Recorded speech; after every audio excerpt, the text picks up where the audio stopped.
Hello everyone, welcome back to the session Research Methodology.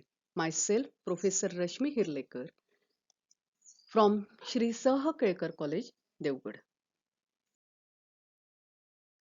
Learning objective of this lecture. As you all know, in previous lecture, we have discussed about meaning of research process.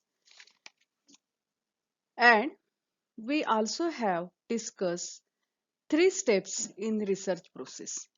In today's lecture, we will discuss about remaining steps in research process.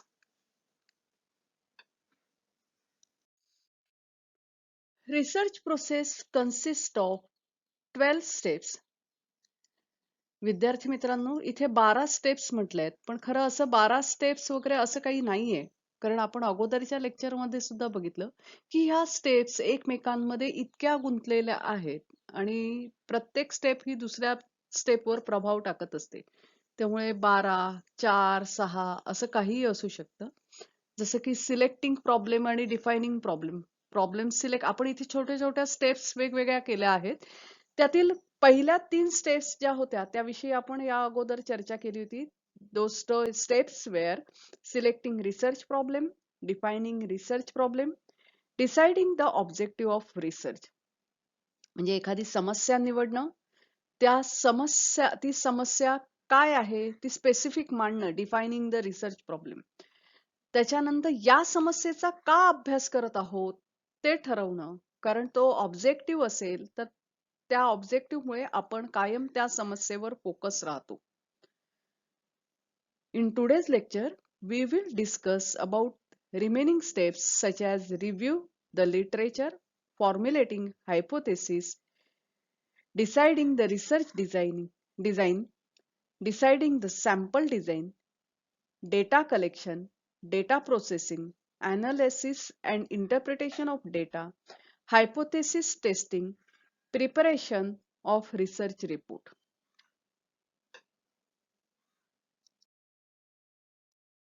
अगोदरच्या लेक्चरमध्ये आपण पहिल्या 3 steps बघितल्या होत्या.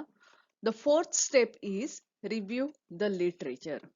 Once the research problem is formulated, the researcher should write brief summary for it for his reference purpose, as the whole research process is expected to move around the research problem decided. म्हणजे एकदा का research problem आपण decide केला, formulate केला, तर त्या प्रॉब्लेमची brief summary रिसर्चरने लिहायची असते. फॉर हिच रेफरन्स पर्पज. का लिहायची असते? तर त्याला रेफरन्स मिळावा म्हणून. As the whole research process is expected to move around the research problem. कारण रिसर्च प्रॉब्लेम डिफाईन करणं, त्याची समरी लिहिणं ही पहिली स्टेप आहे. Here extensive review of available and useful literature is necessary.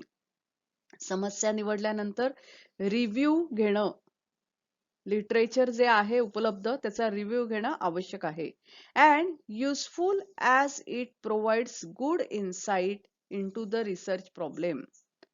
बघा काय म्हटलंय, extensive review of the available and useful literature is necessary and useful as it provides good insight into the research problem. का literature review करायचा? तर आपली दृष्टी अगोदर त्या समस्येवर ज्यांनी अभ्यास केलाय त्याची माहिती मिळवल्यानंतर आपली दृष्टी स्पष्ट होते. Good insight into the research problem. दृष्टी स्पष्ट होते म्हणजे आपल्याला ती समस्या अतिशय व्यवस्थित कळते. सच लिटरेचर इन्क्लूड्स. या आता लिटरेचर मध्ये काय काय येतं? तर journals, books, article, research report and other publish matter. जे प्रसिद्ध झालेले आहेत अशा सगळ्या गोष्टी. सेन्सस.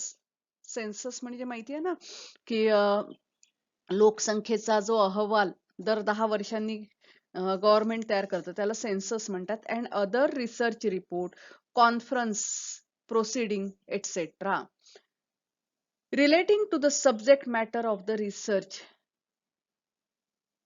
म्हणजे रिसर्चच्या सब्जेक्ट मॅटरशी रिलेटेड जे जे उपलब्ध आहे ते आपण वाचलं पाहिजे.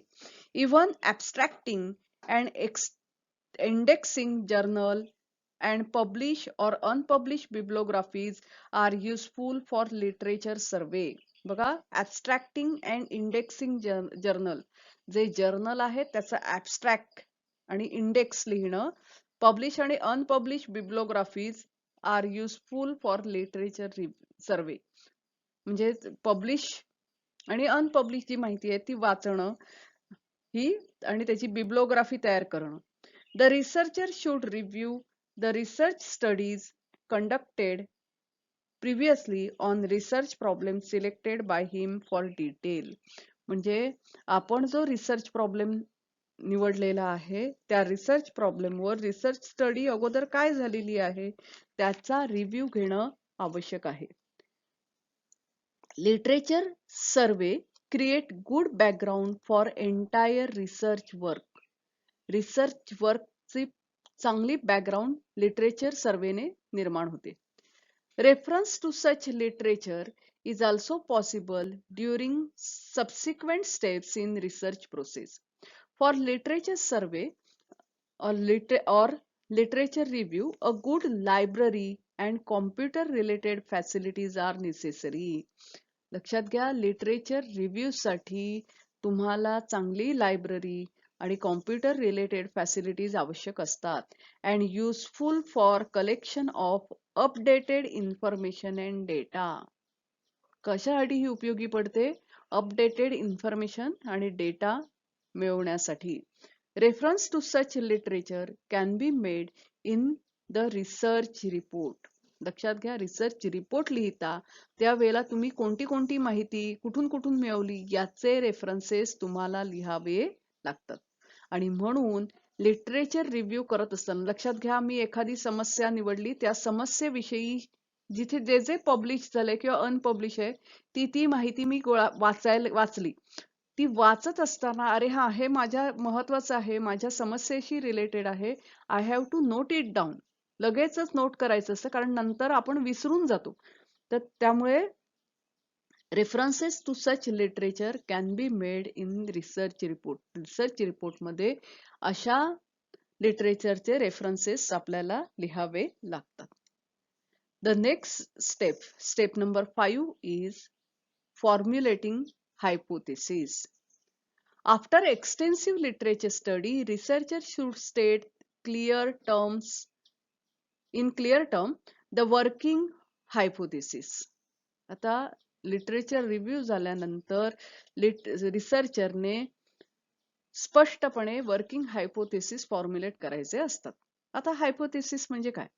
Hypothesis is a statement that suggests the proposed answer to be problem selected for research purpose. बघा, hypothesis is a statement that suggests the proposed answer to the problem selected for research purpose. Hypothesis याचा हे एक वाक्य आहे that suggest the propose answer to the problem selected. आपण जी समस्या निवडली आहे त्याचं उत्तर हे असेल, म्हणजे असं आपण जे एक वाक्य तयार करतो त्याला हायपोथेसिस असं म्हणतात. It act as focal point for research study. Focal point म्हणजे आपण त्याच्यावर फोकस करून काम करू शकतो. It is a tentative assumption made in order to draw out and test its logical empirical consequences. हे एक टेंटेटिव्ह वाक्य आहे किंवा टेंटेटिव्ह गृहीतक आहे. To draw out and test, ज्याच्यावर आपण टेस्ट करू शकतो it's logical empirical consequences. Logical आणि इम्परिकल म्हणजे प्रायोगिक परिणाम काय होत असतील ते आपण शोधू शकतो. The manner in which the research hypotheses are developed are particularly important as they provide focal point for research. काय म्हटलं? manner in which research hypotheses are developed are particularly important as they provide focal point for research. म्हणजे रिसर्चचा focal point कोणता आहे हे ठरवण्यासाठी हायपोथेसिसचा उपयोग होतो. They also affect the manner in which test must be conducted in the analysis of data and indirectly the quality of data required for analysis. हे hypothesis वरनं कळतं की कोणत्या टेस्ट घेतल्या पाहिजेत, डेटाची क्वालिटी कशी असायला हवी. In different types of research, development of working hypothesis plays an important role. Hypothesis developed should be very specific and restricted to a piece of research in hand because it has to be tested. लक्षात घ्या, आपण जे hypothesis निवडलेलं आहे म्हणजे समस्येवरचं उत्तर जे आपण शोधलेलं आहे, it should be very specific and restricted to the piece of research. रिसर्चशी रिलेटेड असायला हवं आणि स्पेसिफिक असायला हवं. While determining the research objective, researcher has to formulate hypotheses to fit the problem under investigation. लक्षात घ्या, रिसर्च ऑब्जेक्टिव्ह ठरवत असताना रिसर्चरला रिसर्चचे हायपोथेसिस ठरवावे लागतात to fit the problem under investigation. It is a tentative explanation of the problem under study. Hypothesis हे एक tentative explanation आहे problem under study. It is tentative accepted or even rejected. It is tentative solution to the problem under investigation. एक tentative solution आहे investigation प्रॉब्लेमचं जे आपण investigate करतो. It can either be accepted or even rejected during the course of research process. म्हणजे हे जे hypothesis आहे तो आपण ऍक्सेप्ट करतो किंवा रिजेक्टही करू शकतो. म्हणजे ऍक्सेप्ट होतं किंवा रिजेक्ट होतं, कारण आपण जे उत्तर शोधलेलं आहे ते चूक आहे की बरोबर आहे हे आपण सांगतो. The hypothesis once decided gives clear direction to the research process and also facilitate data collection process. आपण जे हायपोथेसिस ठरवलं आहे त्याने आपल्याला एक क्लिअर डायरेक्शन मिळतं रिसर्च प्रोसेस साठी आणि it facilitate data collection process. आपण कशा प्रकारे डेटा कलेक्शन करायचं आहे ते आपल्याला या हायपोथेसिस वरून कळतं. Next step number 6 is deciding research design. रिसर्चचं डिझाईन ठरवणं.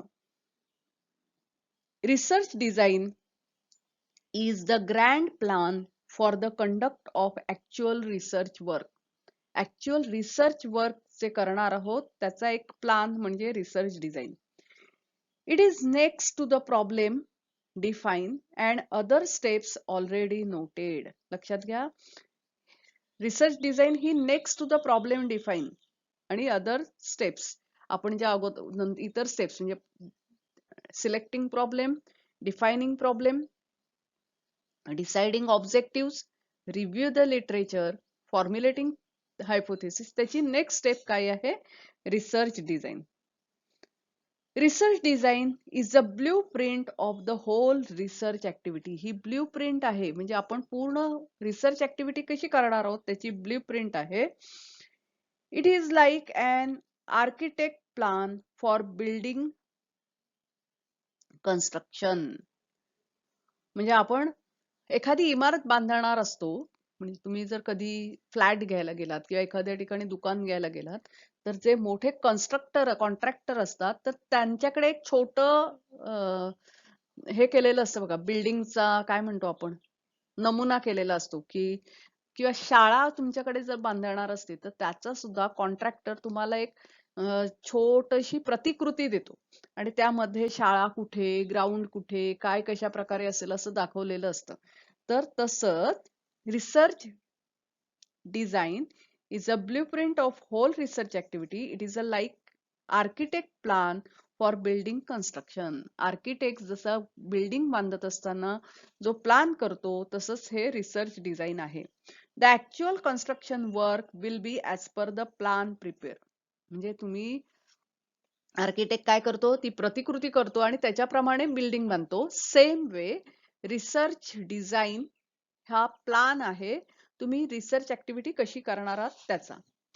Similarly researcher prepares complete plan of his research of its project, and accordingly the whole research process moves. The research design is a plan or blueprint of the whole research work to be undertaken. It gives all details of research project and act as a reference document during the execution of research project. Reference document म्हणून research डिझाईनचा उपयोग होतो. म्हणजे काय, तर आपण planning करायचं की मी कशा प्रकारे रिसर्च करणार आहे, त्याला रिसर्च डिझाईन असं म्हणतात. आणि reference document during the execution of research process, कारण का आपण रिसर्च प्रोसेस करत असताना कोणती स्टेप्स राहिली नाही ना, याच्यासाठी रेफरन्स डिझाईन म्हणून याचा उपयोग होतो. किंवा आपण नंतर काय काय केलं आणि कसं या निर्णयाप्रत आलो हेही याच्यातनं आपल्याला कळतं. The research design indicate the method of research, the instruments to be used for research, the method of sampling, etc. बघा, research design indicate method of research, कोणती रिसर्चची मेथड वापरली. The instrument to be use for research, कोणते instruments वापरले. Method of sampling, हे सगळं आपल्याला research design मधनं कळतं.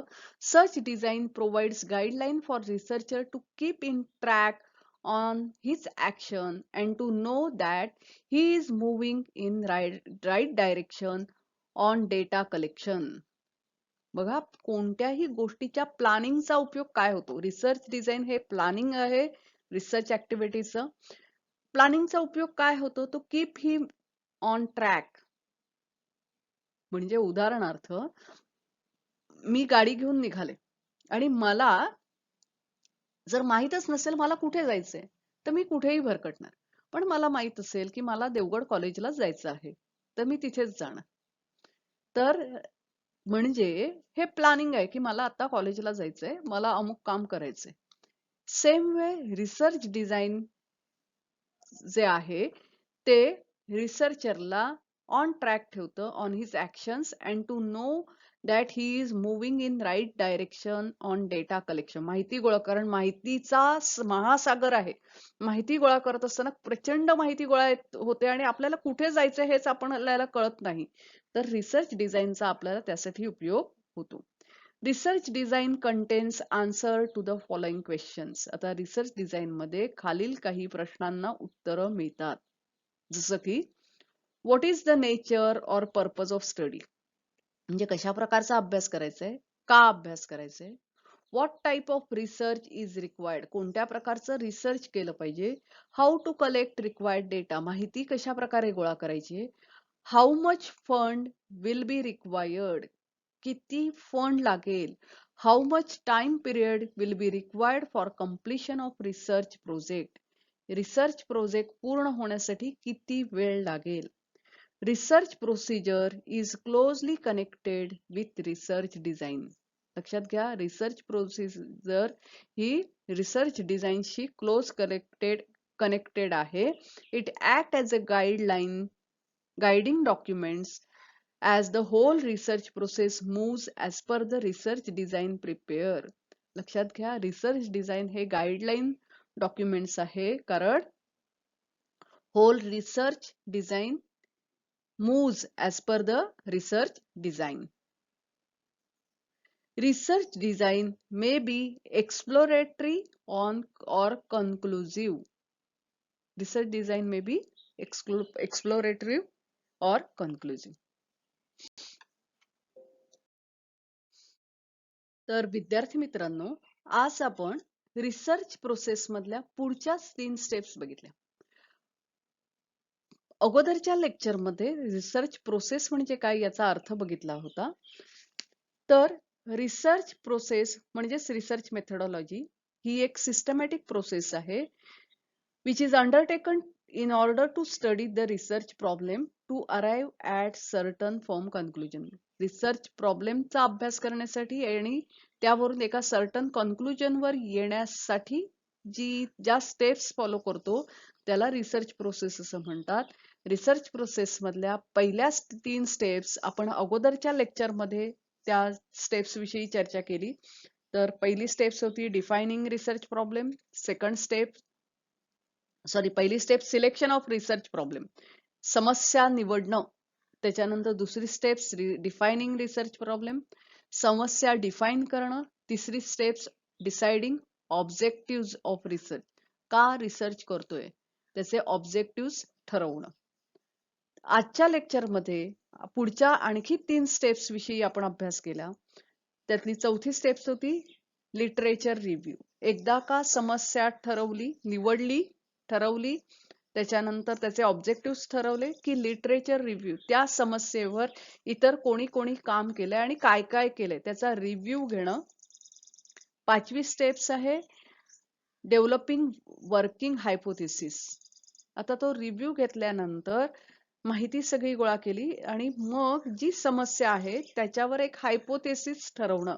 हे हायपोथेसिस म्हणजे काय? It is a statement that suggest propose answer to the problem. एक जी समस्या आहे त्याचं उत्तर काय असेल ते ठरवणं म्हणजे deciding hypothesis. It is a tentative statement. आणि मग ते हायपोथेसिस ठरवून झाल्यानंतर रिसर्च डिझाईन करणं, कारण ह्याचं उत्तर हे असेल असं मला वाटतं, हे शोधणं. आणि त्याच्यानंतर रिसर्च डिझाईन म्हणजे आपल्याला कशा प्रकारे काम करायचं आहे. तर रिसर्च डिझाईन हा जसा आर्किटेक्चर बिल्डिंग बांधण्यापूर्वी प्रतिकृती तयार करतो, तसंच रिसर्च करण्यापूर्वीच्या ऍक्टिव्हिटीचा प्लान म्हणजेच रिसर्च डिझाईन. आणि आपण त्या प्लान प्रमाणे आपल्याला सगळं काम करायचं असतं. Research procedure is closely connected with research design. म्हणजे रिसर्च डिझाईनची रिसर्च प्रोसिजर ही कनेक्टेड आहे.